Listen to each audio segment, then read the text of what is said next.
Okay, now that we got that squared away, let's get this party started right. Ooh, yeah.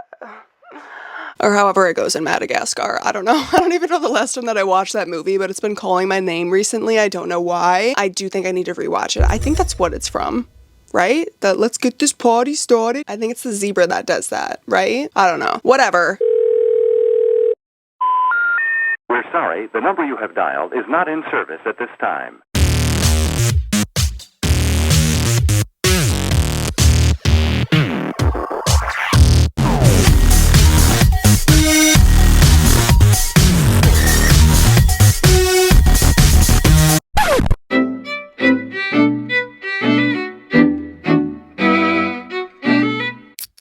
What's up, you guys? It's Katie, and welcome back to my channel. For those that are new, hi, hey, welcome. For those who have been here, thank you so much for clicking on today's video. Today, we are going to be doing none other than my long-awaited July and August reading wrap-up. And yeah, girl, it's literally the beginning of November that I'm filming this. I know that this is long overdue. I'm not even gonna make excuses for it. I just have been lazy, and that's that. But we're filming it now, so it's fine. I actually have filmed this before. I filmed like half of it at one point, and I was in the editing phase only to realize that I would say maybe 70%, maybe 80% of the video was actually out of focus, and it was annoying me editing it, so I was like, I'm not gonna put this out. I need to refilm this. I also only got through like half of the books because there were so many, and I got lazy and I got tired, and I ended up leaving and ditching you guys so I could go watch Pretty Little Liars. So we're not gonna do that tonight. Today we're gonna strictly put all of my attention and focus on you guys, and we're gonna get through all of the books that I read. That being said, I ended up reading 23 books in both the months of July and August of this year. I don't know how. I literally don't know how. There was one point when I literally was reading, I'm not even kidding, like 5 books at once, because I was battling a reading slump, so I just started picking up random books. Like, I was reading random things. I wasn't reading really strictly based off of my reading taste. I was just picking up random shit. I did end up finding gems, and I do have like good books that I enjoyed, obviously, throughout these 2 months, but for the most part, this is gonna be a very random ass reading wrap up. Like, if this is the first video that you're seeing of me, I am a mood reader. I will pick up literally pretty much any type of genre and just roll with it, but like this video is gonna be really random. You're gonna be like, girl, what even is your reading taste? Because anyways, this is already gonna be a really long video because of how many books I read, so we're just gonna get straight up into the reading stats. So out of the 23 books that I read 3 romances, 2 fantasies, 4 literary fictions, and 8 mysteries and thrillers. And yes, if you guessed that I engulfed myself in the Queen, Miss Free, you would be correct. I read a whopping 7 books by Miss Frida McFadden. For those who don't know, I am in the middle of reading her entire backlist, so that shouldn't really be a surprise, but I guess if this is the first video, you're gonna be like, dang girl, why are you reading that many? That's why, but yeah. That's how you know I was down bad during July and in August, because I read 8 freaking mysteries and thrillers. I was out for the count, girl. Those bitches saved me, all right? Yeah. That being said, I also read 1 sci-fi, 2 classics, 1 nonfiction, 1 horror, and 1 memoir. To break it down even further for you guys, I read 10 physical copies and 13 audiobooks. Overall, my average rating for July and August was a 3.6 out of 5. And the total number of pages that I read was 8,538. So yeah, I read a lot. I read a lot for those past 2 months, but we're not gonna waste any time. We're just gonna get right into the first book. Okay, the first book I actually don't have a physical copy of. It is The Tenant by Frida McFadden. I read this via audiobook from July 1st to July 2nd, and for those who don't know, this is an adult mystery thriller. It's basically following a couple. You have Krista and Blake, who I think they're married. They might just be dating or something, but they're a couple, and they're hoping to save on rent because their rent is getting too expensive for them. They end up putting a roommate wanted advertisement on Craigslist, and they come across a woman named Whitney, and Whitney ends up moving in with them and becoming their roommate, and a mystery and thriller unfolds from that. One of the main things that I need to say is, Whitney girl, you are so funny. Like, I was literally laughing so hard because of the things Miss Whitney girl would do. Like, yes, I was on her side the entire time, and I was cracking up. It was hilarious. I will say though that the beginning of this book literally starts off with Blake being extremely sexually frustrated, if I can say that. Yes, he very much so was. And it was disgusting for me to read. Yeah, it was a little bit icky. It was a little bit icky. I just didn't care to be reading that. It grossed me out. I almost DNF'd the book because I'm like, girl, what? Like, I literally was like, Frida, what is this? What are we doing with this? I don't care to read this, you know? He was like being a creep ass and sexualizing women and just like, it was gross. It was just gross and I didn't like it and I almost DNF'd the book because of it. However, I'm glad that I kept reading because it ended up getting really good and it was actually really fucking funny as well. Like my girl Whitney she was being so funny for absolutely no reason whatsoever. Like it was hilarious what she would do. And yeah, but the things that she chooses to put in her books is just, there was one point specifically that I was just like, wow, you are genius. Like this is, I'm not saying that I'm gonna write it down, you know, but like I might be writing that down. I may have taken a little bit of notes. Yeah, just like some stuff was so creative and completely mind boggled me. The plot twist was a wee bit predictable, okay? It doesn't take a rocket scientist to think of the plot. I mean, I guess I shouldn't really say that. That might be kind of rude if someone didn't see the plot twist coming, but it was kind of a cliche plot twist, I'm not gonna lie. This one actually did remind me a little bit of The Housemaid, #1. So if you've read The Housemaid and you enjoyed it, then you're probably gonna enjoy this one as well. I mean, don't quote me on it and don't come from my neck if you don't like this book, but you liked Housemaid, okay? But it did remind me a little bit of that book from Frida as well. However, I actually did like this one a little bit more than Housemaid. I don't know what it was other than I think that it was just because it was so creative. Like some of the stuff was just so creative that it was fun being in Frida's mind and watching the whole story unfold. Even if I knew what the plot twist was, I was still entertained, and obviously it wasn't confirmed until the end anyway. So I've heard some people have rated this a 2 to 3 star and didn't really enjoy it, and I can understand that because it did feel a little bit dragged out, as I said, but I ended up rating it a 3.75. I had a lot of fun reading this and it was really fun being in Frida's mind per usual. So this is the Frida that we like to see. I love watching her creativity. I love that. I love her creativity. Frida's queen. I really enjoyed this one. It literally made me laugh out loud. So, okay, the next book that I read was Addicted for Now by Kristen Becker Ritchie. This is the 3rd book of the Addicted Calloway Sister series, for those who don't know, which is an adult romance series. And I read this from June 17th to July 5th, so it took me a little bit. And yes, I remember reading this at the beach. At the beach!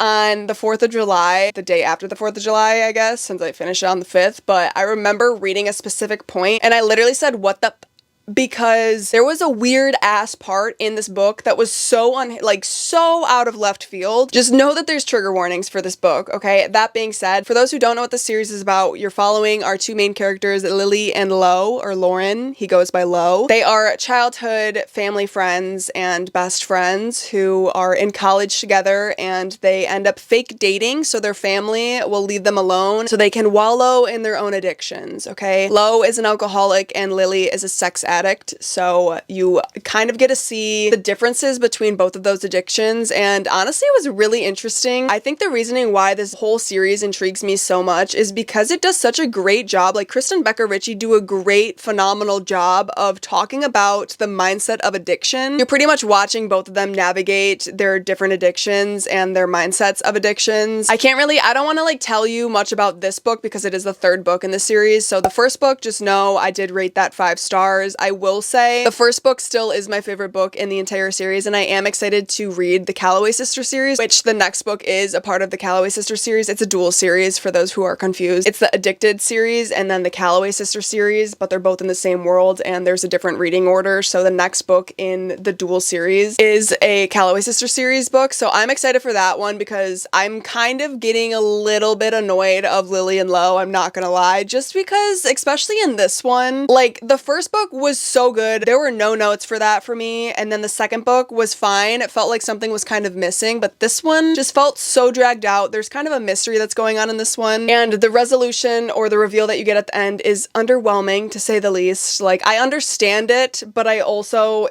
underwhelming. I felt like this was just really dragged out. This book almost put me in a reading slump for that reason. Also, because I started this series during COVID, like I think in like 2020 or something is when I read the 1st book, it kind of brought me back into that headspace headspace, and I didn't like that because I was not in the best headspace in 2020 during COVID. I'm sure a lot of people can relate to that, but like, yeah, I didn't really like that I was brought into that headspace again because, I mean, on the plus side, it made me realize that I have healed from certain things, so there's that. That's great, you know, snaps for that. I do love college settings, but I do feel like I'm getting a little bit too old to be reading college romances, which kind of sucks because I really did like that. But I do fear that I am getting a little bit to the point where I kind of have outgrown it. Oh my god, have I? I don't know. Honestly, this book kind of pissed me off. I'm gonna be honest. I can't really go into depth of why because I don't want to ruin the series for you, but both of the characters pissed me off in one way or another. Lo pissed me off because he wanted to bang at the most inconvenient times and it was literally enabling Lily. Lily was pissing me off because she wasn't really trying, like, I don't mean to pass judgment or anything because I get it, but she wasn't really trying to do better and it was pissing me off because I'm like,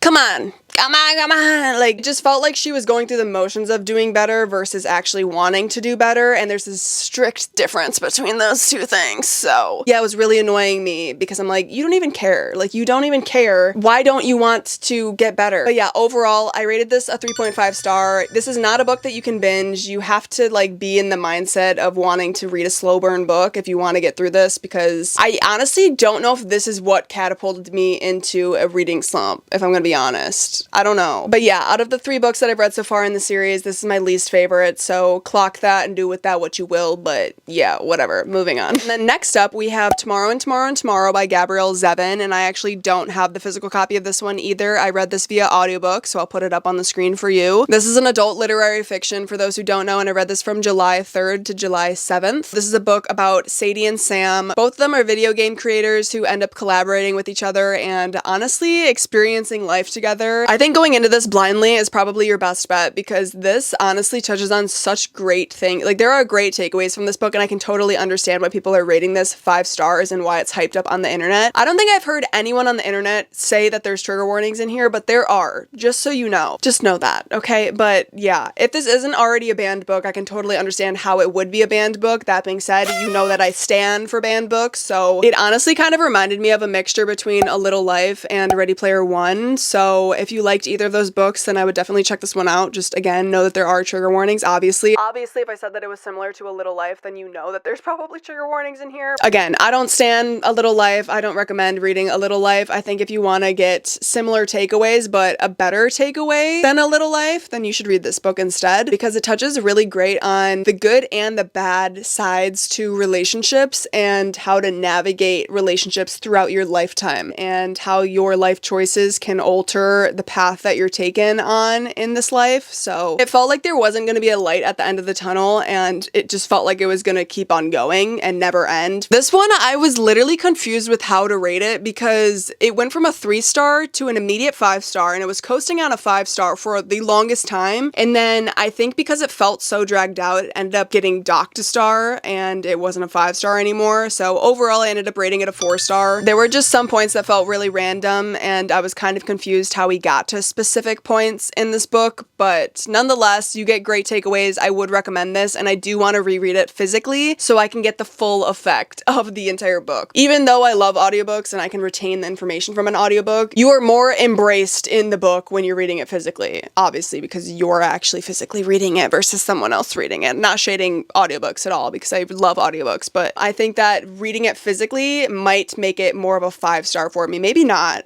Don't quote me on that, but I do think that this is a book that I need to read physically in order to get the full effect. You know what I mean? Okay, the next book that I read was No Place Left to Hide by Megan Lawley. This is a YA mystery thriller, and I read this from July 6th to July 7th. This book, you're following 2 female main characters, Brooke and Claire, who were childhood friends and become absolute rivals in high school, and one of them ends up getting murdered. So you're following this high school drama and trying to unravel the murder of one of these girls. So yeah, although it was fun, you know, divulging myself into high school drama and whatnot, I am pushing 30 to a point where being in this world just made me so grateful to not be in high school anymore. This was a great book to read during the summertime. I had a really fun time reading this, even though I'm a little bit too old to be reading YA books and also a little bit too old to be reading about people in high school. The amount of pettiness, like, I get it, but my God, girl, I am blessed and grateful to have made it out of that shit alive. If you're currently in high school, I promise you it gets better once you get out of it, okay? So yeah.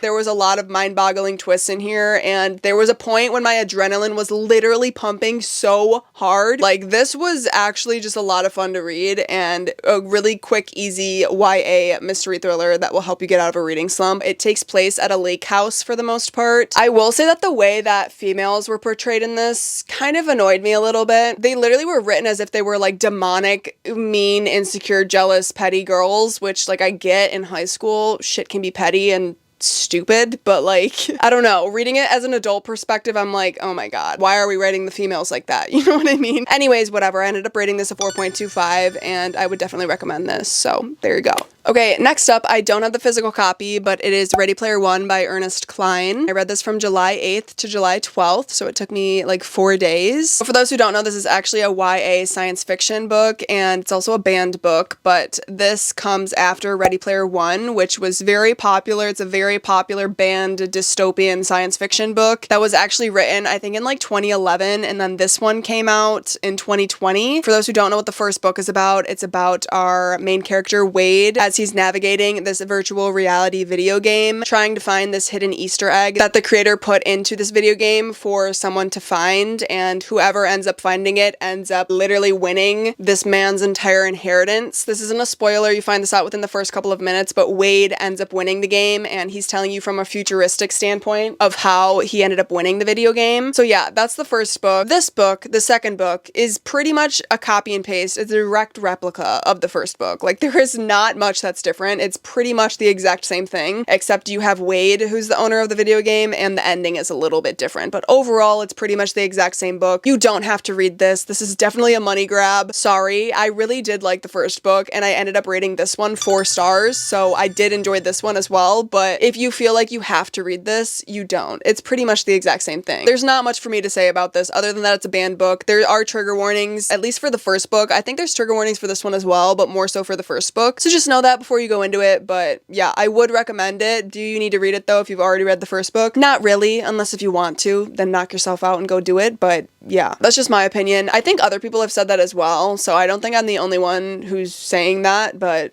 I mean, who knows? I don't know, but I just said it, so just know that I enjoyed it. 4 stars. There you go. Okay, another audiobook that I read was The Crash by Frida McFadden. This is an adult mystery thriller, and I read this from July 12th to July 12th, so I read it in one day, per usual. This is actually a new release of hers that came out at the beginning of this year as well. This book follows Tegan, who's our main character, I would say. There's honestly 3 different main characters, but the main character is Tegan. She's driving on her way to go, I think she's going to visit her brother or something. I don't really remember where she's going, but she's going somewhere, and she ends up getting stuck and caught in a snowstorm and gets stranded on the highway. Hank ends up pulling up next to her and takes her home under his wing. Put y'all seatbelts on. While the storm is going on, and that's when you meet Polly as well. So you have Polly and Hank, who is the married couple. There's a whole, just a bunch of things that go on in this one, and honestly, this one's kind of scary because of how relatable it kind of is, knock on wood for that, but yeah, I really enjoyed this one. I actually love when books take place in the middle of a snowstorm. I don't know why, for some reason, this book reminded me of a movie that I watched, but I cannot for the life of me remember the movie specifically. For some reason, I'm thinking about the Yeti and the Abominable Snowman from Monsters, Inc. right now. I don't know why. But yeah, this one was really unsettling. Also, honestly, I've noticed a trend with Frida's books. She has a similar formula for a lot of her different books. Again, I'm in the middle of reading her entire backlist, so I've read a lot of her books by now to a point where I've noticed different trends that she has, and one of them is that a lot of her books end up teetering around SA for some reason. I don't know why, so just know that before you go into her books, because a lot of them do revolve around SA or have some significance to that, which, Frida, what are you doing, girl? Why are we writing that? But I mean, I don't know. Just know that though. That being said, I did enjoy this one, okay? I guess the plot twist almost like right off the bat, but that could be because I've read so many Frida books by now that I can pick up on her formula for different things because they kind of all share similar plots a little bit. It was still good. It was still good. There was a weird ass part though where the brother was giving his sister a foot massage. Like, I'm talking bare skin foot massage. Like, he was really getting into her bare foot, which, what? You know, what? Hey, knock on wood. Can we go thrift shopping? What? What? It was kind of gross. I was like, huh? What?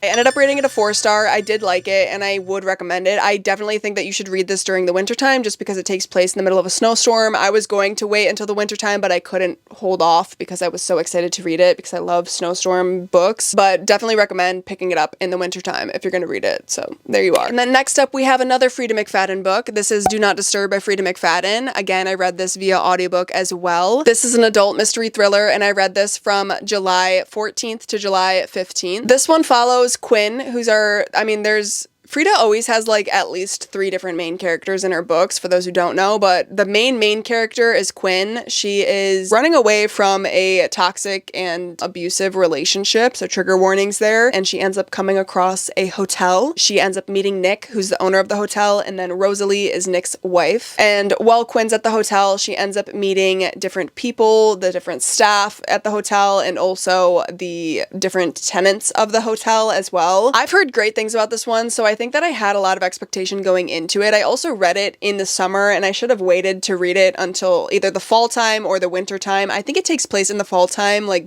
bordering. Honestly, if you read it now, it'd probably be perfect. I think that I maybe just didn't read it at the right time. I don't know. I just had so many expectations for this because I've heard that this one's really good and it wasn't bad by all means, but this one honestly reminded me of Safe Haven, the movie by Nicholas Sparks, meets Verity by Colleen Hoover, meets Housemaid Number 1 by Frida McFadden, but they're staying at the Tipton Hotel.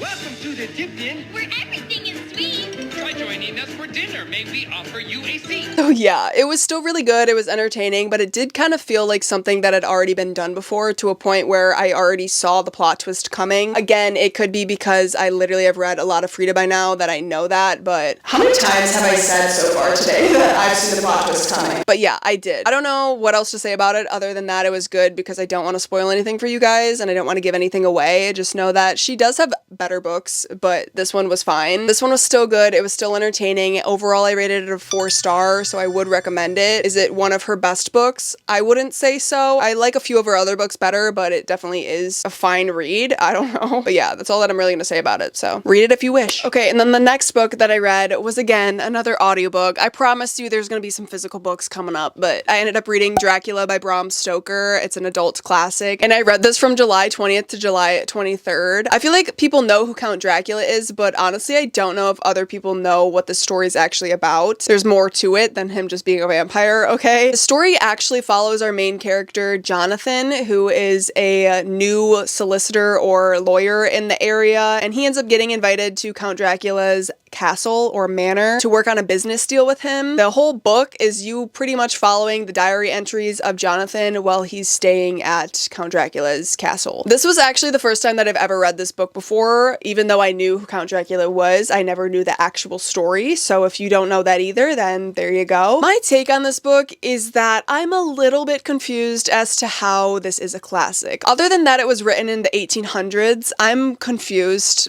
I literally looked up if Bram Stoker created the ideology of what a vampire is known as in today's society, and the answer is no. He actually did not come up with that idea. There are other books, I don't know them off the top of my head, but there's other books that actually came up with the idea of what a vampire is, and Count Dracula is not the first vampire to exist in a novel before. So yeah, I'm a little bit confused. I don't know what I was expecting, but this book is very slow. You're pretty much just in this book for the vibes. Like, there's not much that happens in here. There's not much that goes on. Nothing happens in this book. Like, something happened. I guess I can't really say it because I don't want to spoil anything, but it's almost like a given that this happens, but maybe that's just me. I shouldn't put everyone into that basket, but like, I knew what was happening. So the moral of the story is that I'm smarter than all of the writers and authors out there and that I can guess their plot twist from a mile away. Just kidding. Totally kidding. It was a little bit boring. It was a little bit boring.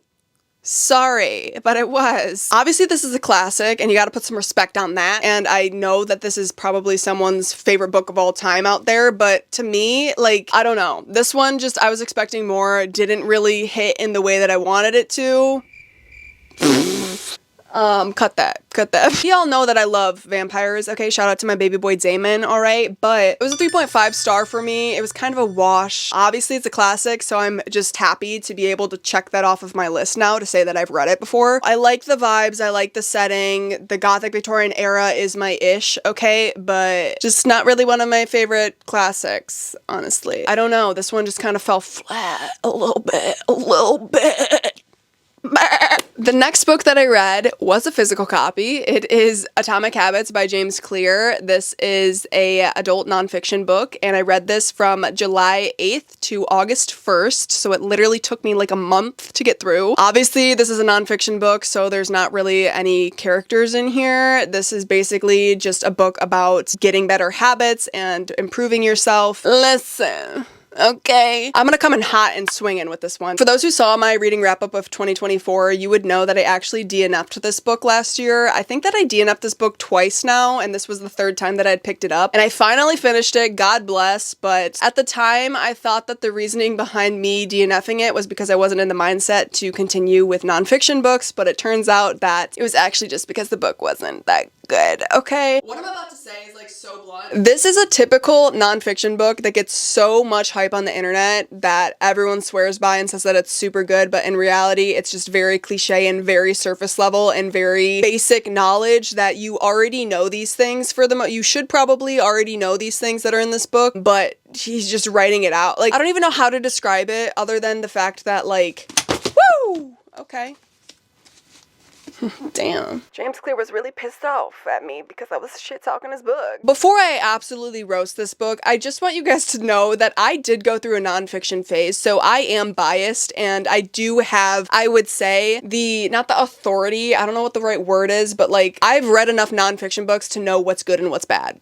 Okay. Obviously, reading is subjective in any format, but with nonfiction specifically, if you're picking up a book to get better habits, obviously this book is probably going to come up on your recommendations and it's not going to be detrimental for you to read it. However, there are other books that will give you better takeaways than this book did. Okay, let me break it down for you real quick. This book is about building new habits and creating good habits and getting out of your old patterns. I would guarantee, or I would say that I'm 99% confident that the people who rate this book 5 stars are probably the people who never read the genre of nonfiction, because this book is cookie cutter, this book is very cliche, this book is just not good, okay? And it also felt like a sales pitch the entire time. Why? Because this man was hard launching his website in the content throughout the entire book at the end of every single chapter. I'm not exaggerating. It was every single chapter. I've never had that happen to me before while reading a book. Normally you'll see like the little stupid sticker or whatever when there's like a movie or a show or whatever promoting the show for advertisement, or you'll see at the end of the book or the beginning of the book they'll have the author's other books or other stories for you to check out as like a little bit of a marketing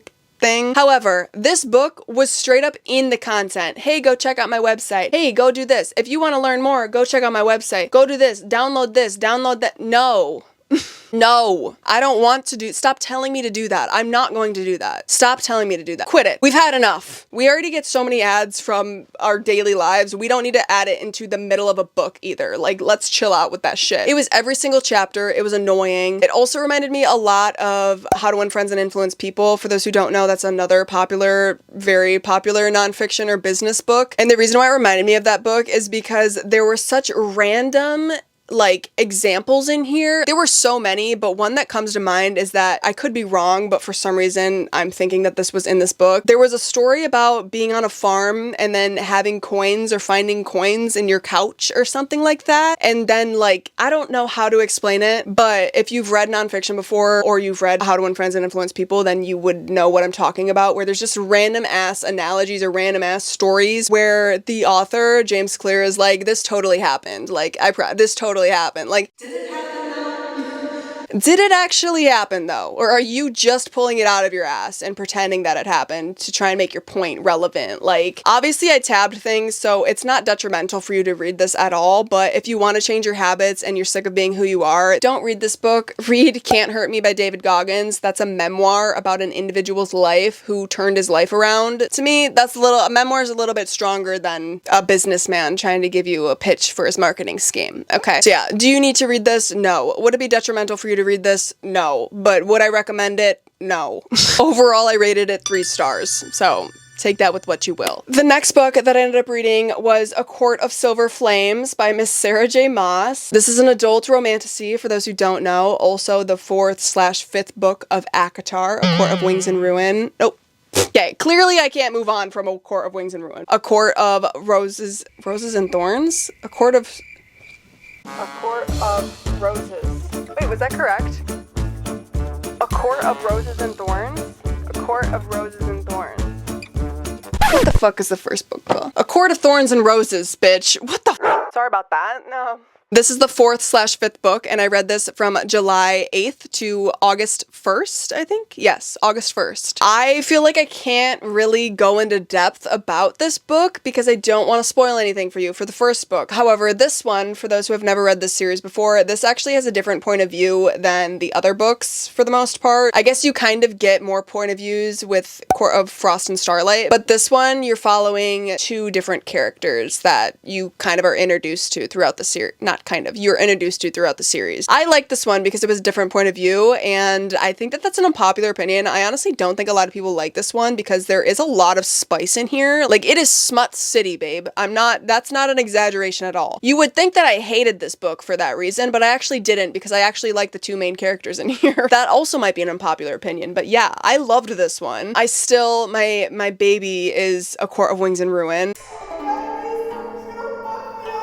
But this one is, I think this is my second favorite of the entire series. There was a point at the beginning of the book, I will say, where you were waiting for something to happen and it kind of felt very repetitive for at least like the first 100-ish pages. It was a little bit too drawn out. Like, I kind of got annoyed of it because I'm like, first of all, I don't even understand the attitude here. Like, okay, get over this stubbornness, get over whatever like high horse you're on right now. Just shut up and move on. There was so much miscommunication. I was getting fed up, and then it was almost as if Sarah J. Maas literally heard. I think I literally said it out loud, and then within the next chapter it changed, and then you actually got into the rest of the book. So just stay patient for the first like 100 pages.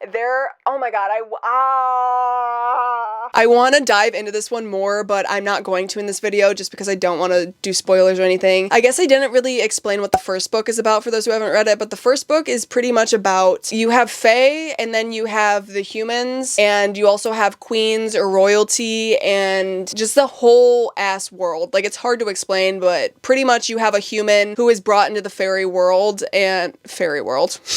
When I say fairy world, like, it sounds like fairy, like, and she was a fairy, but it's not really that. It's like, she was a fairy, you know what I'm saying? The third book immersed me into the ACOTAR world, and this was still fun to read. You just have to get to the third book, honestly. The first 2 books really weren't that great. The little novella was fine. You can disassociate into an entirely different world, and just, it's fun. It's good, it's fun. You feel like you're checking in on your old friends or something while you're reading the book. Obviously, there's talk about who the next book is going to be about, and I think that based off of what I've heard, I don't know if I'm going to like the next book just because of the characters that it might be about. Regardless, I'm still going to read it, okay? I'm going to be buying that book immediately when it drops, as I'm sure a lot of people are, so yeah. But yeah, overall 4 stars. This book spooked me.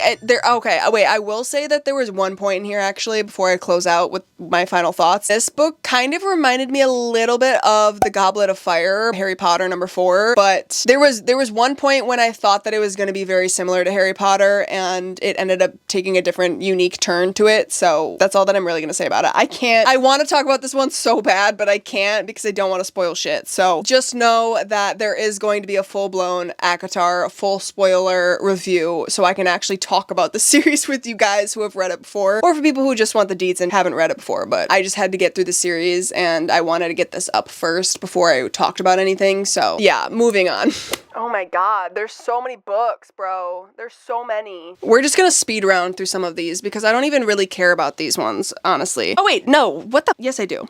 The next book that I read was The Boyfriend by Frida McFadden, which is another adult mystery thriller by the queen herself. And this one I read in one day. I read this from August 2nd to August 2nd. This is following our main characters, Tom and Sydney. Honestly, there's a lot of different main characters in this one, not just Tom and Sydney, but Tom and Sydney are the main people. Tom, who is our main male character, he's also a doctor, and Sydney meets this guy on a dating app and goes on this horrendous date, and Tom happens to save her from said date. They are complete strangers, but he ends up running into her and saving her from this horrendous other guy, and then they end up dating. So yeah, all is well until the past is brought to light. I'm not gonna say much about this book other than that, hell yeah, Frida, this is the Frida that we love to see. I literally don't know what it was about this book, but I ate this shit up, bitch. I was just gobbling. I was gobbling this shit up, okay? There was plot twist after plot twist after plot twist with this one, and I loved it. I guessed some of the plot twists, but overall, it was a mind fuck, okay? Like, this is literally the Frida that we love to see. I will say that, again, SA, you guys, SA, trigger warnings, okay? I don't know, Frida girl, you need to stop putting that shit in your books, because I don't know what it was, but just know, okay? I can't say much more without giving this book away, so just know that I loved it, and I was speed racing through it. I gave this 5 stars, you guys. I don't know why, other than that it was fun, and there's no notes for this. I thought that it was great, and I would definitely recommend it. I think that the best way for you to go into this is to go in blindly, so that's all that I'm gonna leave you with. Okay, and the next book that I read was The Very Secret Society of Irregular Witches by Sangu Mandana. This one is an adult cozy fantasy for those who don't know, and I read this from July 20th to August 3rd. Just a heads up, I'm gonna come and swing in and coming in hot with this one as well, because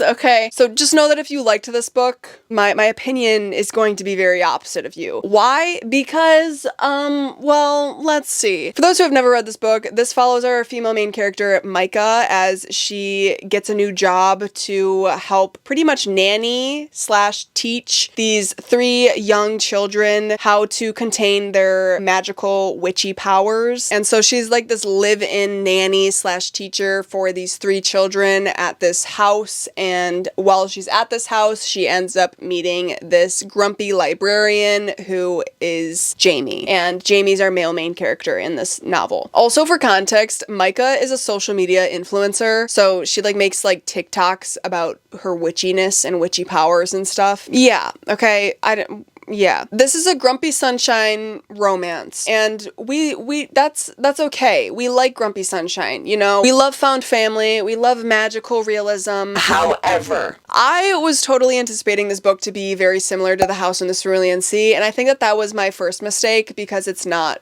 like that book. No way in hell. The House in the Cerulean Sea, we know that I stan. This one, no, you should read The House in the Cerulean Sea. I wouldn't waste your time with this one. I understand cozy fantasy. Normally you're just there for the vibes and the coziness or whatever in the fantasy, right? But there wasn't much going on in this book. I literally fought DNFing this book so many times. I actually did DNF this book last year as well, so I forced myself to finish it. I was going to completely DNF this book, and I was like, okay, I only have like 100 pages left, whatever, let's just get through it. But it was like pulling teeth, girl. I did not like this book. I won't say that I hated this book, because there were some cute, good parts, but let's get into why I'm not a fan of this book. The beginning was good, the middle got weird, and the end was even weirder. Why? Because you have Micah, who is supposed to be teaching these young children, and the main focus of this book is to teach orphaned children, orphaned youth, how to contain their magical powers, and you have this like cozy, like children's almost fantasy book in a way. However,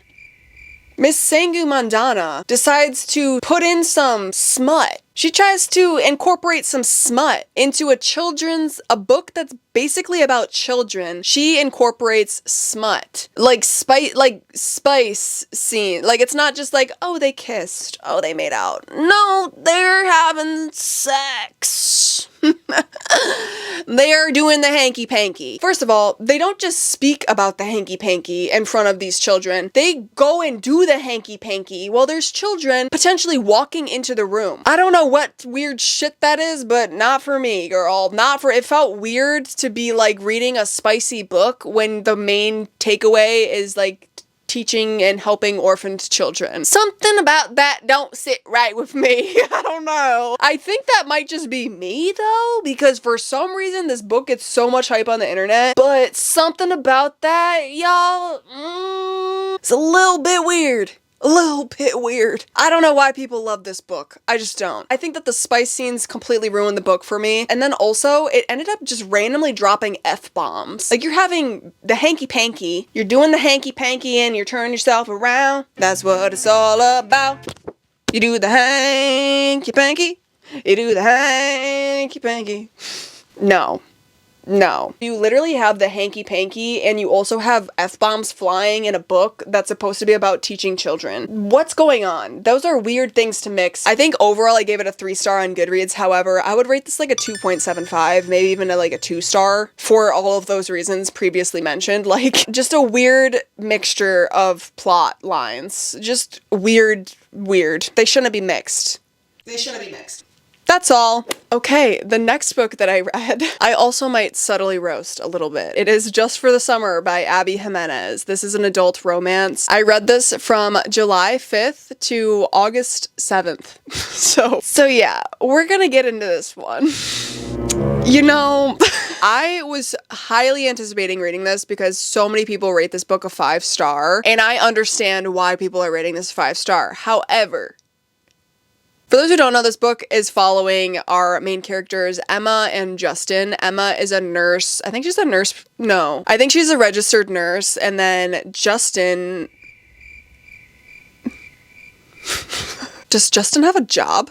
I don't remember what Justin does, but whatever. They meet via Reddit, okay? Justin posts this funny ass post and Emma finds it while she's at work, and then she ends up DMing him, and then they blossom into a relationship from Reddit. Thoughts for this one? First of all, let me just back up and rest my arm real quick because we're about to get into it, okay? Both of these people are around my age, late 20s. I believe they're 28. They might be 29, something like that. Regardless, this woman meets a random man on Reddit. They give each other their phone number. They start FaceTiming, whatever, this long distance thing. She's a travel nurse, so she is like literally bouncing around from state to state and from location to location because of her job with her best friend, might I add. I think her best friend's name is Maddie. If I remember correctly, I don't know. They were set to move to Hawaii.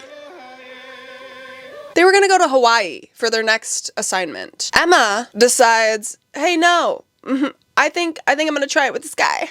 I think I'm gonna try it with this random guy from Reddit. And we're actually gonna not go to Hawaii. We're gonna go to Minnesota. We're gonna go to Minnesota. Hey, no shade to my Minnesotians, or however you say that. But she's passing up Hawaii. She's passing up Hawaii to go chase a man. Hey girl, why are you dropping your life for a man that you met on the internet? Might I? Like, you don't even, this is a stranger, a complete stranger. Imagine dropping your career to go chase a man. Right. Anyways, so they end up going to Minnesota and Emma ends up meeting up with Justin and they end up dating in IRL. Okay. There's a lot of random things that go on in this book. There's random plot points, very fast paced, funny as shit at some points, but I will say the humor got annoying. Justin kind of gave me a creepy vibe. I could literally talk about how much beef I have with this book, but we're just going to speed around it because this video is already going to be really long. It's probably already long right now. But first of all, the internet tells you that this is a slow burn. It is not a slow burn whatsoever. It is not a slow burn. It's very quick paced. Why? Because there's random plot points that happen every 24 seconds. Also, trauma dumping almost immediately, right when you open the book. There was like, the reason why people rate this a 5-star is because everyone was successfully manipulated and gaslighted by Miss Abby Jimenez. And you know what? Abby Jimenez, you're probably like giggling to yourself. You gotta hand it to you. You gotta hand it to you, but you know what you're doing. You know what there's no way that you don't know what you're doing because I know that you were a grown woman. Yeah, if you rated this 5 stars, congratulations. You were successfully gaslit and manipulated by Abby Jimenez. Why? Because there was so much toxicity in this book, but then she tried to intertwine some like shit that makes it seem like it's not toxic, but baby it is. Literally almost every single thing is just so outlandish, so like so many different things. I don't want to spoil anything, but there was a point when Justin allowed Emma to bathe his sister, his little baby sister, after literally, I'm pretty sure that it was the first time that she even met the little sister. And Justin automatically was like, hey, bathe my little sister. Bathe my little baby sister. Put her in the bath for me. I know that you're a stranger that I just met on the internet and we've only been talking for like 3 months, but like put her in the bath for me. Will you do that for me? Thanks. Huh? Crazy. So yeah, there was that. Her best friend, I think her name is Maddie. She was annoying as hell. Toxic friend up the wazoo. If anyone can relate to having a Maddie in their life, get them the fuck out of your life. Yeah. People will be like, no, she's the OG. She understands. No, baby. No, baby. That is a controlling ass friend. She needs to get the fuck out.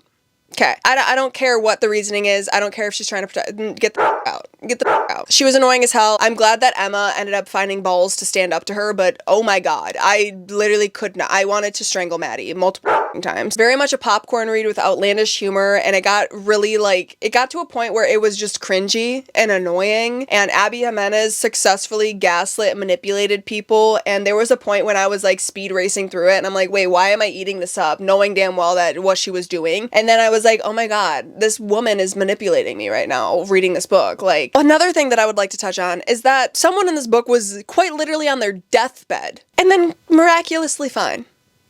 Deathbed fine.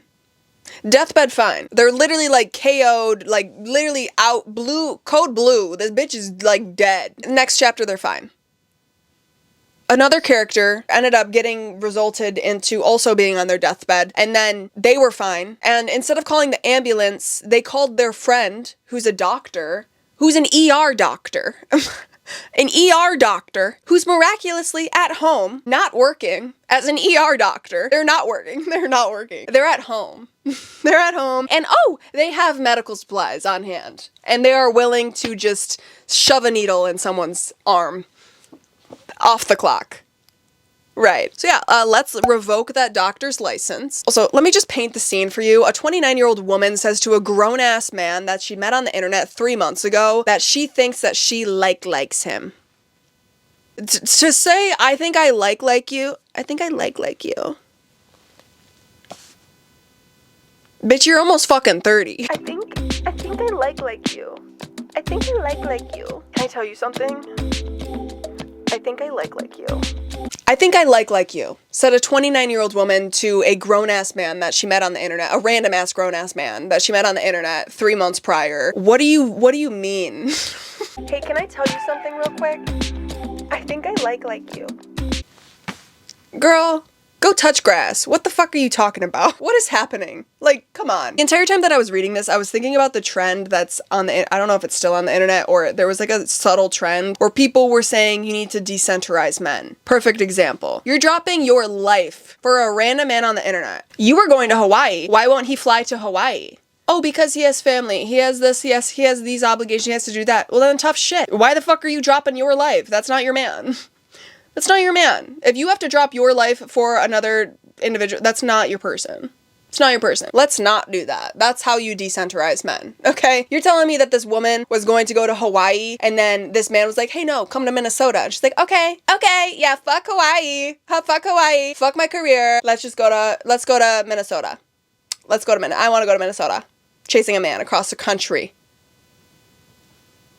No. Also, Emma, somehow, some way, no way, no how. Somehow, some way, 29 years of childhood trauma is evaporated with a click of her finger, snippity snap, clickety clack, snip snap. It's gone within 3 months, 6 months, 3 to 6 months. 29 years of trauma evaporated into thin air. Why? Because she found a therapist. Can I get that number? Can I get your number? Can I have it? Can I have your number? Hey, how about you, hot girls don't gatekeep? Let's maybe share whoever your therapist is with the entire nation, because what do you mean you can unresolve childhood trauma within 6 months? Drop the info for everyone watching. Emma is toxic as hell. Toxic as hell. I don't give a shit what you've gone through. I don't care. You are toxic. Justin creeped me out. I think he's a weirdo, but I do feel bad for him because, like, he's getting the runaround Sue and she needs to grow the hell up. Was it entertaining? Sure. Did it piss me off? Absolutely. Absolutely. Yes, it pissed me off. It was literally immature, then toxic, and then subtly mature and emotionally intelligent, and then it was back to toxicity. But it was literally like, oh my god, whatever. But yes, I understand why people are rating this a 5-star. I understand. I understand that it's bingeable and it's outlandish, but What was this? Like, I didn't know if I absolutely hated the book or if I just liked it. Like, I didn't know how to rate this, so I ended up settling with a 3-star because if you rated this 5 stars, congratulations, you just got punked. And manipulated and gaslighted. The fact that you just manipulated and gaslighted almost 1 million people is terrifying. Overall, 3 stars. I kind of want to give it 2 stars, but whatever. We're just gonna give it a 3-star. Call it good. Okay, next up, we have Promise Me Sunshine by Miss Cara Stone. I read this via audiobook, so I don't have the physical copy for you. This is an adult romance, and I read it from August 2nd to August 8th. In this one, you have our female main character, Lenny, and then our male main character, Miles. And the plot of this book is basically Lenny is the babysitter of a young girl, and the young girl's uncle is Miles. So she's babysitting for this little girl and then ends up meeting Miles that way. So that's how they meet. Lenny's going through the stages of grief, and then Miles decides to help her in exchange for Lenny to then teach him how to grow his relationship with his niece. Respectfully, this book is not for me. This book was not for me. I knew that by the 3rd chapter, but I continued reading it because this book was very popular at the time when I read it, and I wanted to understand what the hype was all about. But it was painful. And also, I say this lovingly to the voice actress for this book. She was really getting into it. She was really getting into it. She was literally at one point singing. Very, very theatrical, very Broadway, Disney adult vibe type of shit. And, you know, that's great, but that's not for me. Yeah, and I love Broadway. I literally go to Broadway plays, like, all the time. I love Broadway, and I love theater, and I love acting and the art of all that shit, but, like, having that in my ear while I'm trying to, like, fold my laundry. I'm like, hey...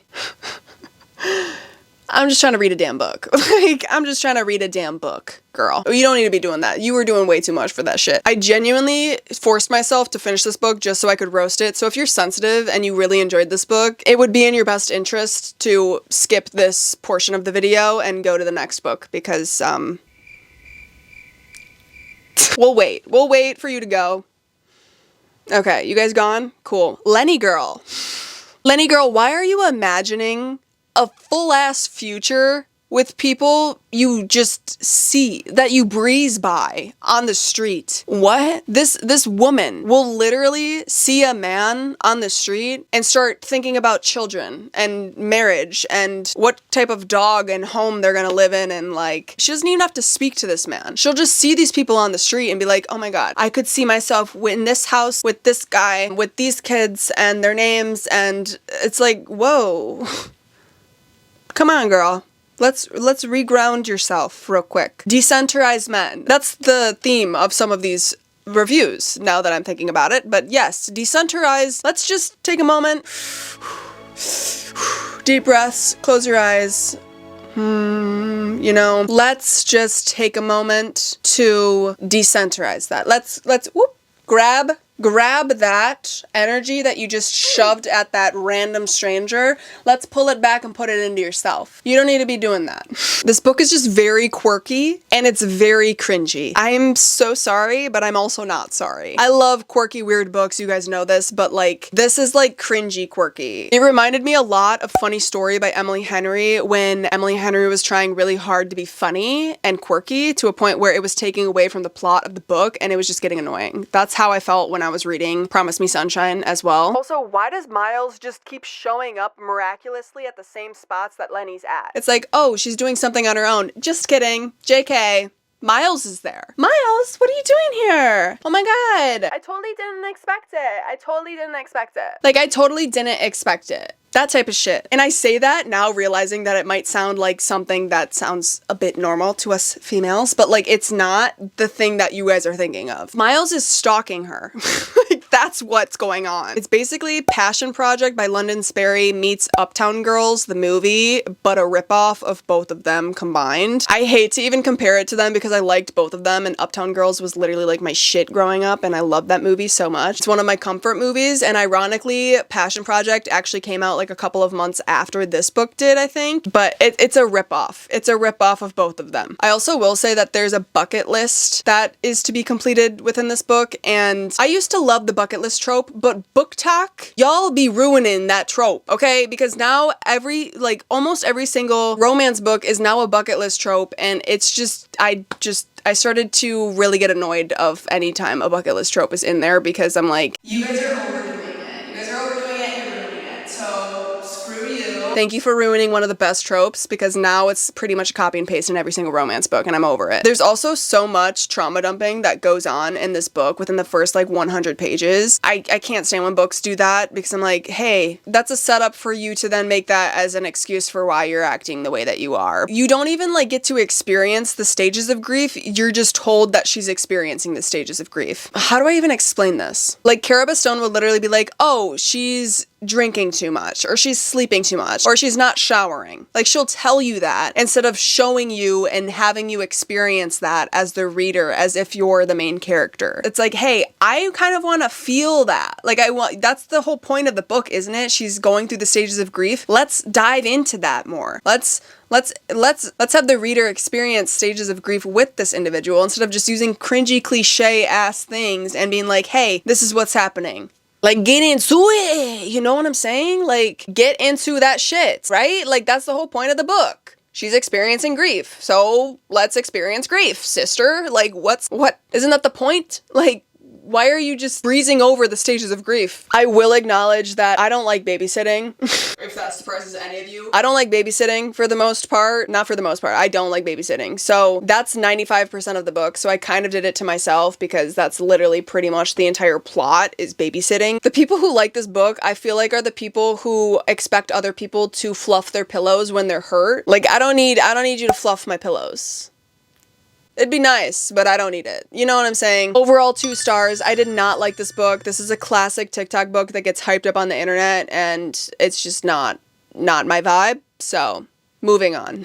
I did myself dirty by waiting to make this video. I should have split it up, because I read so many books that this is gonna be a really long ass video, but oh my god, my throat hurts because I've been talking for such a long time. You guys only see a little bit of the actual content that I record, and oh my god, I've been talking since 4 o'clock. It's now 7:30. Whatever. Okay, we're gonna try and power through. The next book that I ended up reading was Dead Med by Frida McFadden. I read this via audiobook. This is an adult mystery thriller for those that don't know, and I read this from August 9th to August 9th, so it took me 1 day. Honestly, there's a lot of different main characters in this book. There's not necessarily 1 or 2. There's literally multiple, so I don't really know how to tell you the different point of views, so just know that there's a lot of different point of views for this one. This is about medical students who are attending a medical school that is known or has the reputation of students going missing miraculously throughout the semester. The title of this book actually used to be a different name, but it was since changed by Frida's team. The previous name was pretty graphic. The things that are talked about in this book are also pretty graphic, so trigger warnings for that, but the school was known for the rigorous coursework, which as a result had students ODing and...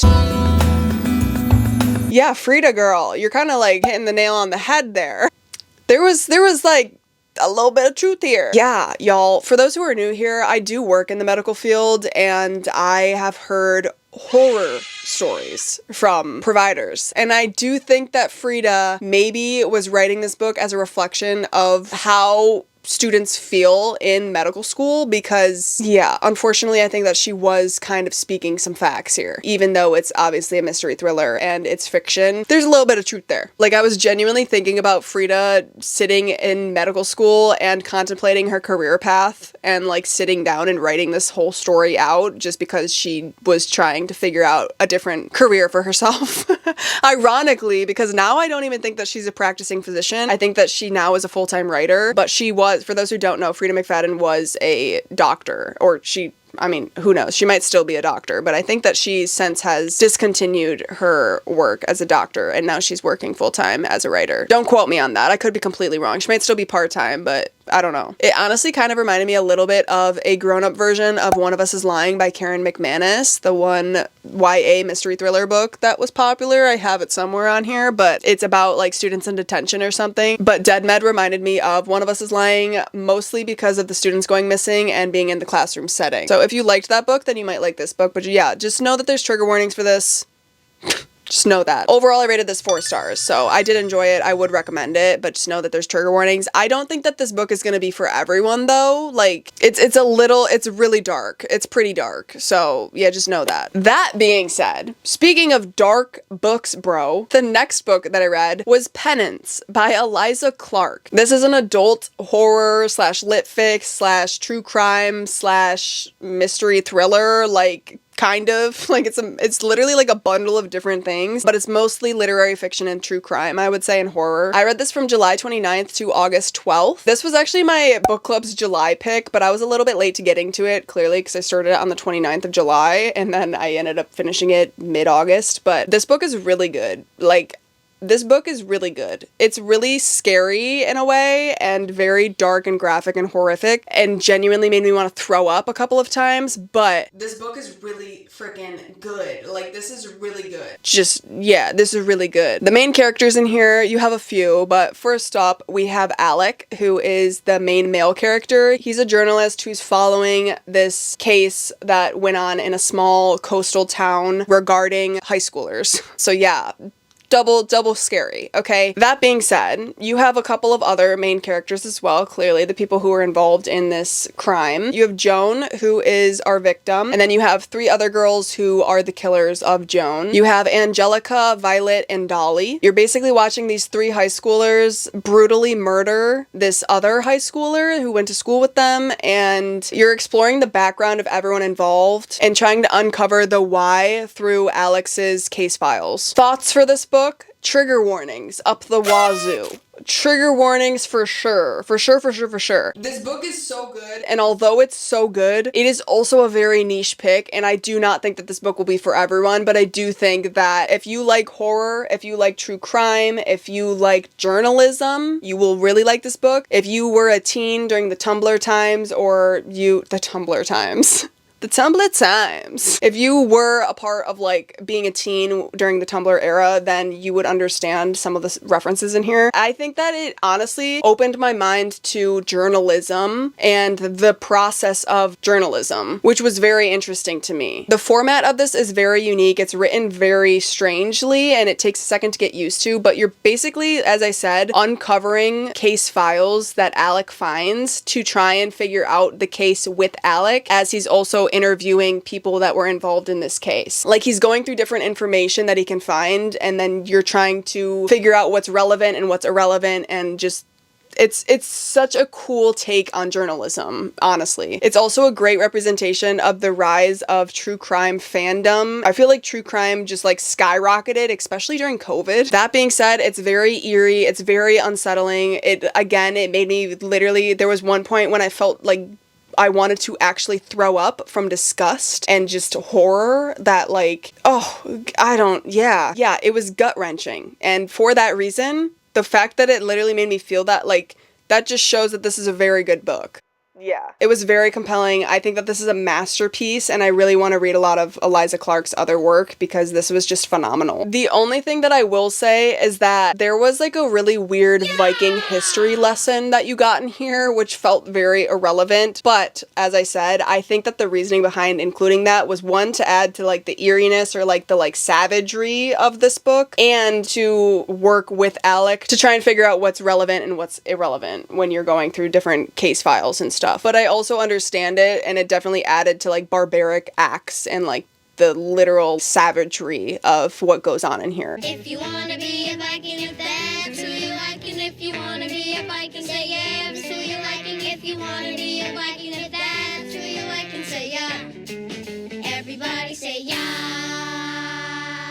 Yeah, this is 5 stars. This is incredible. I don't know what else to say other than that it's a 5 star. It's a niche pick. Just know the trigger warnings for sure. Again, this is like true crime, so I do think that this is based off of something that genuinely happened, but the like setting and the names and all that stuff was taken and switched up for privacy reasons and whatever. So I don't know. I could be wrong about that, but I think that that's correct. Don't quote me though. but yeah, 5 stars. Definitely recommend. Okay, next up, I have My Brilliant Friend by Elena Ferrante. This is an adult literary fiction for those who don't know. I read this from August 14th to August 16th, so it took a couple of days. I actually remember sitting down and reading this because I was sitting on a blanket at the park and I was enjoying it, but we'll get into my thoughts in a second. It's actually part of a series, I believe. It's the Neapolitan, I think it's a quartet. Oh, yep. Book 1 of the Neapolitan Quartet is literally what it says. This is about 2 female main characters. We have Elena and Lila, or Lilla. They are childhood friends growing up on the outskirts of Naples in the mob or mafia community, I believe. Now here are my thoughts. There are so many characters, and yes, at the beginning of the book, this is notified and you're given a list, so then you're not confused when you're reading this book, but there are so many that it was kind of annoying having to go back to the front of the book to then try and figure out whatever is going on and like the connections to different people. I stopped doing that and just kind of just kept on skimming it and reading it because I was like, I don't feel like keep on flipping back to the front to try and remember who these people are. The other thing is that I could not stand Lila, whatever. I could not stand her because she was so jealous and insecure and honestly a terrible friend. You're insecure, everyone else in the room can see it. I was so excited to read this because I've heard nothing but great things and I was highly anticipating this to be a 5-star, but it was not a 5-star for me. I don't understand the hype with this one at all. Like, if I'm gonna be completely honest, I just don't. I literally looked up to see if this was a memoir to try and make sense of what was going on, but it's not. It's a piece of fiction, so I do not understand the hype. To put it into words for people who have never heard of this book before, a lot of people say that this is a good take on female friendships and like growing with friendships and relationships throughout adulthood and whatever, but that's honestly confusing to me considering a majority of the relationships that are portrayed in here are extremely toxic. So, no clue who you guys are surrounding yourself with, but I could not relate to this book.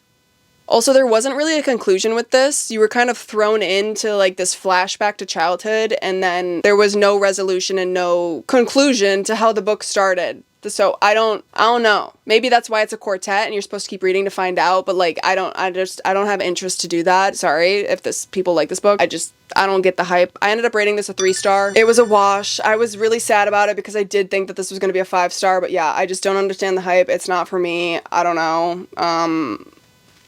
Yeah, oh well, whatever. Moving on. The next book that I read was The Housemaid is Watching by Frida McFadden. This is the 3rd book of the Housemaid trilogy, or technically it's the 4th book because there is a novella that takes place, I think, between the 2nd and the 3rd book. But yeah, this is the final book. And for those who don't know, this is an adult mystery thriller. I read this in one day. I read this from August 16th to August 16th. That being said, since this is the 3rd book in the trilogy, I can't really disclose the characters in here because if I did, it would spoil the 1st book for anyone who has never read this before. But what I can tell you from the 1st book, for those who don't know, it's about, I feel like I've talked about this book so many times on my channel by now. You probably already know what it's about, but if you don't, the 1st book follows a woman named Millie who ends up getting a job working as a live-in nanny and housemaid for this rich family, and while she's living with them, some wacky shit goes on and some crazy shit goes on. So yeah, you have Millie, and then you have Nina, and then you have Andrew. Nina is the wife and Andrew is the husband. By the way, I think that they moved the movie to come out on, I think it's December 19th or 18th or something. It's no longer coming out on Christmas Eve. It's coming out a little bit earlier. I saw that on Instagram the other day, so just a heads up. But yeah, the 1st book is becoming a movie with Sydney Sweeney and Amanda Seinfeld, or I always forget her name, but it's Karen from Mean Girls. I'm really excited. The trailer looked super good for that, so I hope that that adaptation is actually worth it. It looks good, so we'll see. But yeah, thoughts. This is my 2nd favorite in the series. The 1st one is definitely my favorite, and I did not like the 2nd one. I thought that that one was really bad, honestly. This one was fine. It was kind of lame. It was pretty predictable. It was fine. Like, it wasn't bad. It wasn't good. It was fine. I can't really say anything else because I can't give you spoilers, so we're just gonna leave it there. But yeah, overall, this series is very hyped up on the internet. I don't think that this series is that good. I really don't. I think Frida has a lot of other good books out there, and this series, I don't know why this series got as much recognition as it did, honestly. Other than the fact that maybe because it's a thriller series and trilogy that was different, so then people were like, oh my god, but I don't know. I don't know. Again, it's not at all bad. Like, I still still enjoyed it and I still enjoyed this trilogy, but it's not my favorite Frida McFadden book at all. None of them are. I don't know why this series was picked from the litter by TikTok, but it's just, I don't know. Eventually, once I'm caught up with Frida's entire backlist, I'll make a Frida video to try and talk to you guys about all of her books and how I would rank them, but overall, 3.5 stars. I would recommend a majority of her books, so as you guys know, I love Frida. You can get out of a reading slump if you read her books, and she does a really good job at creating popcorn thrillers that are just very fast-paced and very bingeable, so there you go. Okay, next up I have Atmosphere by Taylor Jenkins Reid. This is an adult literary fiction, also kind of a sci-fi in a way. I read this from August 19th to August 21st, and this book follows our two main characters. We have Joan and Vanessa. Both of them are scientists and work for NASA, and you're basically watching both of these women fight for a spot on the next shuttle to go to space for the race for space, okay? Yeah, it's very much a literary fiction, but there are sci-fi elements, obviously, because the main characters are astronauts. I think my camera just moved because I accidentally just hit it, my bad. But one quote from this book that I saved because I thought it was so relatable. It says, "People never fall in love with who they should. This whole world is full of stories about people falling in love with exactly who they weren't supposed to." And then another character says, "I had no idea you were such a romantic." But yeah, I love following women in STEM, hell yeah. This book also touches on discovering your sexuality and becoming more comfortable and more confident in who you are as a person and an individual, and coming to terms with accepting your sexuality. And I think that that's really cool, and we love Miss Taylor Jenkins Reid for doing that. Also, your girl was for sure crying in the club, okay? I was bawling like a little baby at the end, okay? Not bawling like a little baby, but tears were shed. Tears were shed. I felt like a little baby, okay? The funny thing is that I knew that I liked Taylor Jenkins Reid's books. Like, I love Daisy Jones and the Six and Seven Husbands, and then I also have read Maybe in Another Life, I think. And I love her writing style, but I never assumed that I was a stan for her until I realized how many books I've actually read by her. And I was like, wait, maybe I am like low-key a stan, I don't know. I started reading her backlist without even realizing that I've been doing that, so. Like, this was the 4th book that I read by her, and I haven't disliked one of her books yet, knock on wood for that. I don't want to jinx myself, but yeah, I like her writing style a lot. Definitely worth the read for sure. Overall, 4.5 stars. This is very emotionally compelling, and I really enjoyed it, and I would definitely recommend it. This is a new release for those who don't know, so go check it out because it's definitely worth the hype, okay? We are almost done, ladies and gents. I promise. We have a few more. Okay, the next book that I read was Dinner for Vampires by Miss Bethany Joy Lenz. This is an adult memoir for those who don't know, and I read this from August 21st to August 22nd. Again, this is a memoir about Bethany Joy Lenz's life, and I would say that a majority of the book is about her being in a religious cult, which I didn't even know. And for those who don't know who Bethany Joy Lenz is, she was one of the main characters in One Tree Hill, which is it technically a soap opera? I don't know. It was popular, girl, I don't even know. I feel like it's so old when I reference stuff like that, but I feel like a lot of people know what One Tree Hill is, but maybe people don't anymore. I don't know. It was a very popular, like, 2000s, early 2000s, like, mid 2000s show, and she was one of the main characters for that show, which is why I wanted to read this as well. I also just heard that it was really good. So yeah, I wanted to listen to it. Also, it was about a religious cult, and I didn't know that she was in it. I will say that this book is marketed literally on the cover. I think it says my life in a religious cult while on a cult TV show or something like that. And I took that as the TV show itself was a cult, and therefore it brought her into a religious cult. That's not the case. That was not the case. I think she was just using that as like a phrase for saying like there's a following for One Tree Hill, because yes, but yeah, completely separate. Also, I feel like I have to say this, which I didn't even realize that people don't think of this when they're rating a memoir, but I recently found out that the reason why some people don't rate memoirs is because they feel weird rating someone else's life. However, I had this realization the other day. I'm like, wait a second, when I'm rating memoirs, I'm not rating the person's life. I'm rating how they executed the story of their life. That's totally different from judging someone's fucking life. Like, I think that the problem there is that you're judging their life. You're not judging how they're writing. Two different things. Two major different things. But anyways, point made. But yeah, I like to rate any type of book, so if you're not big on rating memoirs, I'm not at all attacking Bethany Joy Lenz. the fact that she made it out of this religious cult is phenomenal, and I applaud any human being who has the balls and the guts to share their life story for the public's eye and criticism, and genuinely writing a book about your life is so vulnerable that I applaud anybody who has the courage to do that. That being said, this had the potential to be so good. Like, it had the potential to be so good, and unfortunately, it really was just another typical celebrity memoir. And for people, I read a lot of memoirs, so that might not make sense to some people, but for people who do not read a lot of memoirs, I don't really know how to explain what I mean when I say that, but it's just a very typical celebrity memoir where it's not actually a memoir. Like, celebrity memoirs aren't actually memoirs. They're really not. Like, memoirs are literally someone else's life, but you're writing it as if you're a character, like from a character's perspective. Like, The Glass Castle is a memoir. That is literally what a memoir is. Celebrity memoirs aren't actually memoirs. They're more like autobiographies slash like diaries.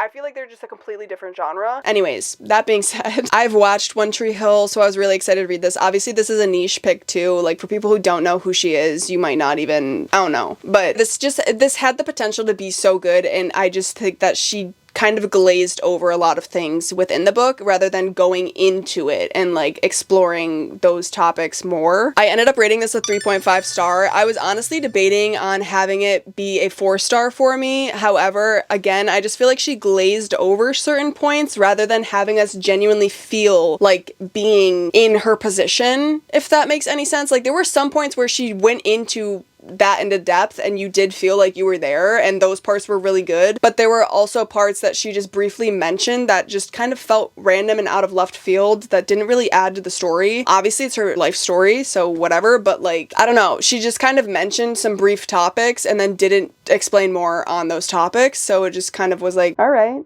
Like, yeah, I don't know. I wouldn't recommend it to everyone. It's definitely a niche pick, but if you watched One Tree Hill, or if you, unfortunately, were in a religious cult, or you can relate to being in a cult of any kind, then you might find this interesting or unfortunately relatable. Again, clearly this is a niche pick. It's not going to be for everyone, but I did think that it was really interesting, and I would recommend it. I mean, pick it up if you want. If you don't, no worries. Don't worry about it. All right, speaking of cults, the next book that I have is Bunny by Mona Awad, and for those who don't know what this book is about, it's an adult horror, honestly, slash literary fiction, I suppose. I guess this would be like kind of dark academia in a way, too, now that I'm thinking about it. But yeah, speaking of cults, this is a cult. This was actually my book club's August pick, and I ended up reading this from August 17th to August 28th, I think. Yes, my eyes were kind of blurry there, but I read this from August 17th to August 28th, so it took like a couple of weeks. But I will say I actually kind of enjoyed this one. It wasn't like a freaking 5-star read by all means. I think that this book is very hyped up on the internet, and it's a niche pick. It's a niche pick, and I don't think it's for everyone, and I don't think that it's worth as much hype as it's getting. But that being said, I enjoyed it, okay? For those who don't know, this is following our main character Samantha and then a group of other females who call themselves the Bunnies. And these girls who call themselves the Bunnies, or that Samantha calls Bunnies, are basically in a sorority slash secret society, and Samantha is like an outcast who gets pulled into the Bunnies' inner circle. There's not much to say about this, honestly. I don't really know how to describe it. Maybe kind of like Pretty Little Liars meets The Secret History by Donna Tartt. Maybe, like, kind of, not really, but like maybe. I was sold by this book because I thought that it was going to be about sororities and basically being a roast sesh and satire for being in a sorority, but it's not really about that. Like, it started off that way, kind of, but it's not really about sororities. It's not even about college students. I'm honestly unsure what their titles are, because there were some points when I was like, wait, are they professors? And then I was like, wait, no, they're graduate assistants or like graduate students or master students. Like, I don't know. I was kind of confused. I think that they're just a part of this writing society, and they're all master students who are within like this writing master group. I don't know. I will say that even though this book kind of felt like a wash, I think about this book a lot, actually, and I did end up buying the sequel for it, and I'm really excited to read that because I I don't know, something about this still intrigued me. I think it's because it's dark academia and I really like dark academia, and I've also been getting into horror, so I don't know. But yeah, for those who don't know, the second book did come out in September, so I already got my paws on it. I'm gonna end up reading it. Honestly, like thinking about how much hype it got on the internet, this is a very niche pick that it kind of is confusing me why it got so much hype on the internet, because I definitely don't think that this is a book for everyone. I ended up rating it a 3.5 star. I was gonna give it a 3 star, but it's been bumped up since because I've been thinking about it a lot. It was almost like a palate cleanser for me, in my opinion. But yeah, I did have a lot of expectations going into it, and I think that I was a little bit underwhelmed, and it didn't really live up to the expectations that I had, but it was still fine. Like, I still enjoyed it, if that makes any sense. But yeah, there you go. Okay, the next book that I ended up reading was The Devil Wears Scrubs by Frida McFadden. Again, another Frida McFadden book, you guys. I told you I read a lot of her books. This is an adult mystery thriller. You could have guessed that. And I read this from August 29th to August 29th. This one, honestly, even though it's considered an adult mystery thriller, I low-key wouldn't really say that it is. It's almost like a literary fiction, kind of, in a way. Like, I don't know, it's not really a mystery thriller, to be completely honest with you. The reasoning is because this follows two main characters. We have Jane, who is our female main character, and then we have Dr. Morgan, who is Jane's attending physician or boss in non-medical terms. But yeah, you're basically following Jane go through her experience as a medical intern, and there's not really a mystery that's going on, if I remember correctly. Like, I'm pretty sure that you're just following what it's like to be an intern in the medical field. Like, you're basically following her day-to-day life during her clinical internship at a hospital, which is why it's more of like a literary fiction vibe than it is a mystery thriller. I don't know. I could just be completely forgetting the mystery part, but I'm pretty sure that there's not really a mystery going on. For those who don't work in healthcare, this is the reality of what it's like to work in healthcare, so we love that. Woohoo! I enjoyed it because I understood it. However, I could totally understand people rating this low because there's really not much that happens in here at all. You're basically just watching this insecure ass doctor harass the shit out of their intern, which T. It's basically a Devil Wears Prada, except the devil is wearing scrubs. Hence the name.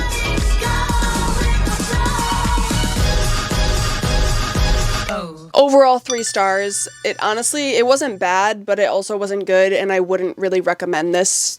You don't need to read this. I only did because I'm trying to read her entire backlist. So if you're not trying to do that, then you can probably pass on this book and be fine and still enjoy Frida's other books. However, if you still want to, then go for it, big dog, shoot for the moon. Okay, and the next book is, again, another audiobook. It is Frankenstein by Mary Shelley. For those who don't know, this is an adult classic. Why did I say that? I feel like everyone knows who Frankenstein is. If you don't, then you need to get out more. I'm kidding. This is an adult classic. I read this from August 29th to August 30th. And for those who are unfamiliar with the story, this is a story about Dr. Victor Frankenstein, who is the scientist or doctor and the main male character, and then you have the monster that he creates, which is commonly referred to as Frankenstein, but anyone who has read the book knows that the monster is actually called the monster and Frankenstein is the doctor. You could argue with me on that because of, the analysis of the book, but yeah, there's the monster and then there's Frankenstein. Anyways, now that we know the characters, point blank, what's the plot? What's the premise of the book? It's basically about a mad scientist who creates this creature or this monster from dead body parts. And that's all that I'll say. This was a reread for me. I actually was forced to read, not forced. I was forced, actually. Yeah, I was forced. I had to read this in high school. I don't know if this is still a classic text that you guys are forced to read in high school, but I had to read it and I loved it when I read it in high school. Like, I'm pretty sure that I rated it a 4 star and I was like obsessed with it, maybe even a 4.5, but now I literally docked down a star. Like, I ended up rating it a 3 to 3.5 star. I just feel like it wasn't as compelling as I remember it being back when I read it. I mean, I read it years ago, but yeah, I don't know. It just felt kind of like meh to me, like kind of not boring. There's like stuff that's going on and a lot of good takeaways from this book, but I don't know. I think that I just thought that I loved it more than I actually did, or maybe my reading taste has just changed by now, but I do like Victorian Gothic vibes. So I don't know what happened there. Maybe I need to reread it to like double check that I actually knock down a star because I don't know. I don't know. I couldn't answer. Don't ask me because I don't know why. Regardless, this is a classic. Every single person should read this book at least once in their lifetime because it is such a staple in literature that, like, you should read this if you've never read it before. Also because there's great takeaways from this book as well. Again, my final rating for this is a 3-star. It was fine. I love the gothic vibe. I love the gothic era, the undertone of it. Like, I love the gothic Victorian vibes, and I really want to find more books that are like that. So just please, if you know of any, drop them in the comments for me. I've read a lot of gothic classics now. Like, I think that I've read almost every single gothic not every single, but like, I think I've read a lot of the staple gothic classics by now. But if you know of any other gothic books or Victorian era books, let me know. Drop them in the comments because I would love that. Thank you. But yeah, that's the last book, you guys. And that was how I ended up getting into spooky season, by finishing off with Frankenstein.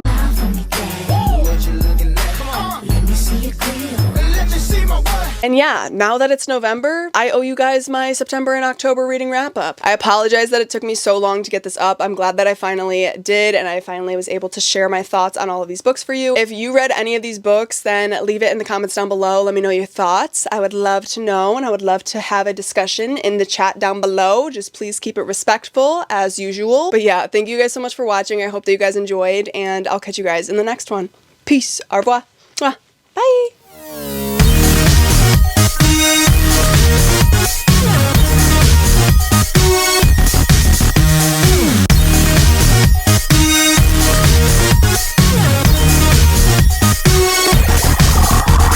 I feel like I normally will like crack jokes and shit, but I am just very low level. This is gonna take a lot of energy out of me today because I have a lot of books that I have to go over with y'all, and I've already read a lot of other books since I've read these books, since it's been like 4 months now. So I'm stressed. I'm stressing.